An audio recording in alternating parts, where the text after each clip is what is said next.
આજ રોજ સિદ્ધપુર ખાતે સ્નેહ મિલન કાર્યક્રમ યોજવામાં આવ્યો.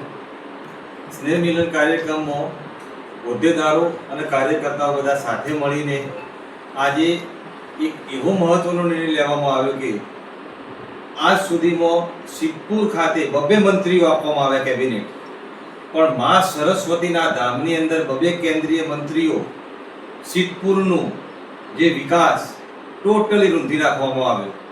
આજે સિદ્ધપુર ખાતેના કોઈ બી જાતિના માણસો હોય, આમાં કોઈ નાત જાત નહીં, આમને ધંધો રોજગાર માટે સિદ્ધપુર ખાતે કોઈ ફેક્ટરી કે કોઈ એવું રોજિંદા જીવન જીવવા માટે કોઈ એવું સાધન સામગ્રી કે કોઈ જગ્યાએ એ 2-5 રૂપિયા રળી શકે એવું સિદ્ધપુર ખાતે કંઈ રહ્યું નથી. 2 મંત્રીઓ આપવા છતાંય એટલે સિદ્ધપુરની જનતા આજે આમ આદમી પાર્ટી અમે તમને એક એવો સંદેશો આપીએ છીએ કે આમ આદમી પાર્ટીની વિચારધારામાં તમે જોડાઓ. આમ આદમી પાર્ટી આજે લોકો માટે જે જનસભા કરી રહી છે, લોકો માટે એક એવું લાવી છે કે ધંધો રોજગાર મળી રહે. અને ખાસ કરીને એમાં સિદ્ધપુરની વાત કરું કે આમ આદમી પાર્ટીમાં જે લોકો મારા કાર્યકર્તાઓ હોદ્દેદારો છે, આપણે એક મહત્વની એ વાત કરવાની કે સિદ્ધપુરની અંદર જે વિકાસ, જે રોજગારી રૂંધાઈ ગયો એને આપણે આગળ લાવીએ. બસ એ જ અમારા આમ આદમી પાર્ટીનો મહત્વનો પહેલો સ્ટેપ રહેશે. જય હિન્દ, જય ભારત.